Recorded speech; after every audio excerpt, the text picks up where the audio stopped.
I've been wanting to do like a podcast where I interview some of our students in the mentorship, but my schedule sucks. I'm busy as hell. Um, Unlike a lot of the courses that are out there, it's not my main thing. It's not even close to my main thing.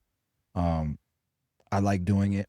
It's something that people asked me for and requested for a long time, especially during the pandemic. Probably because people couldn't work and stuff like that. They just wanted to get better, and um, people had a lot of downtime. So the pandemic really launched the mentorship. But I actually own businesses. We're opening our 12th barbershop location next month in 2 weeks, actually. Um, and yeah, God is good. But I've been wanting to do the podcast episodes because there's a lot of limiting beliefs in the barbering industry. Part of it because, there's a lot of people who just don't do well in the barbering industry. And they might do well as barbers, but then they open a barber shop and they don't build any skill sets beyond being a barber and wonder why their barbershop isn't doing good. Um, Owning a barbershop is a business. You have to build business skill sets, not barbering skill sets.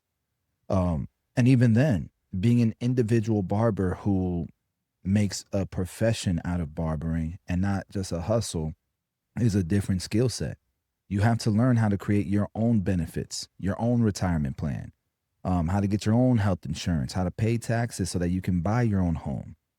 You have to learn a different skill set than cutting hair and doing a blurry fade. And a lot of barbers never get past doing a blurry fade, and they think that that's what makes them a barber. But a barber is someone who cuts hair as a profession. And so if you cut hair good, you're missing the other half of doing this as a profession. And then a lot of guys, they get burned out because they cut hair, cut hair, cut hair, cut hair, and they don't see a light at the end of the tunnel, unfortunately. But you know, there's a better way. And so uh, I wanted to read this testimonial, and I hope Nakai, I hope you don't mind that I make this public. I'll take it down if you hit me up. But I think I know Nakai um, wouldn't mind this because he inspired me. There was a show, I think it was the Vegas Barber Expo. He approached me and showed me his ads dashboard and how well he's performing in his ads. This is a student. This is a student of the game. He's got no excuse. Started from nothing, and built a hell of a career for himself in such a short amount of time. I'm very proud of him. And so let's read this post real quick. So I want to share a major W and a little backstory. 2 years ago, I moved to Houston with about $7,000 saved up, fresh out of college. I decided to immediately invest all of that into myself and bought into the mentorship, an options course, and barber school, which all totaled up to about the same amount. My idea was to work while I was going to barber school to stay afloat, but I was let go and I wasn't sure what I was going to do. That was only a sign from God, from the big God, to do what I said I was going to do. And it forced me to lock in on these things. When you got a relationship with God, you realize this is a learning moment. This is not a moment to just curl up. This is a learning moment, and it's a time to dig deep, baby. So, anyways, I remember seeing numbers some of the guys would send, and I remember thinking like, "Damn, I can't wait to hit those numbers." Thinking it would be really far. And I think he's talking about some of the numbers that are shared in the mentorship. There's a community within Discord and school, and a lot of W's get shared. And we've shared some of those W's, but I can tell you that a lot of barbers who are not in the mentorship think that they're lying because they've never, that it's not their normal.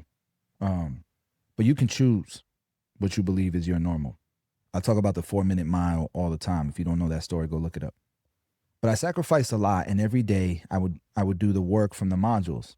Hear someone say a gem in the calls and immediately got on it. And 2 years down the line, it has paid off. This is the first time I hit $1,000 plus in the shop and stock market in the same day. So what he's saying is he made $2,000 in one day as a barber between him investing his haircut money and him cutting hair behind the chair. I know what it did for me when I seen other people share their W's and show what's possible. So I thought I'd share. Granted, every day isn't like this, but it can happen. You just have to be in position. And how do you get in position? Look at this picture.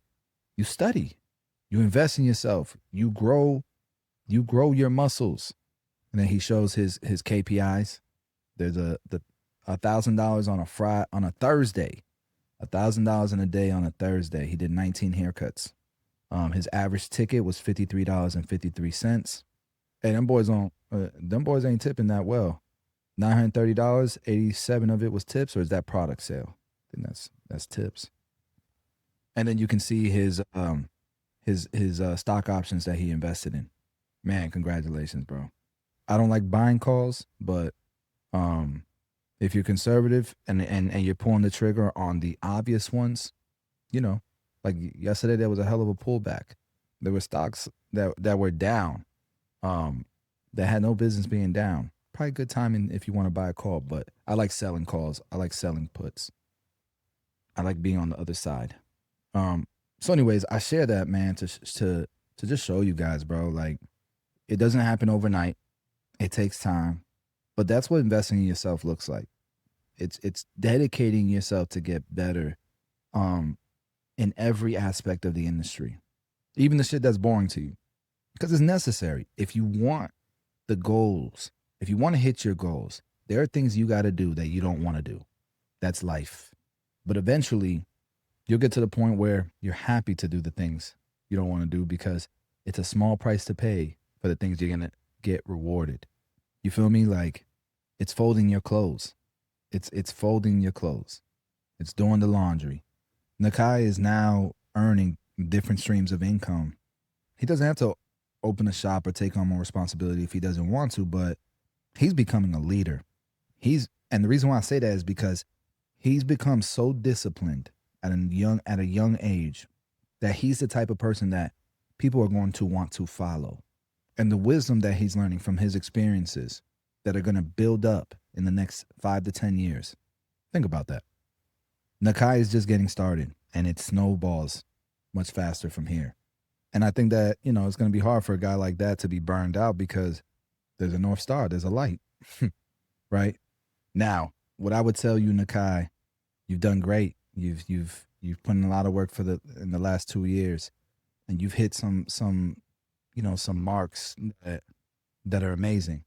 And I'm not sure, what your lifestyle's like these days, but reward yourself, man. Go take a vacation, even if it's a short one, count your blessings while you're enjoying it and come back rejuvenated. You've earned it. You've earned it, bro.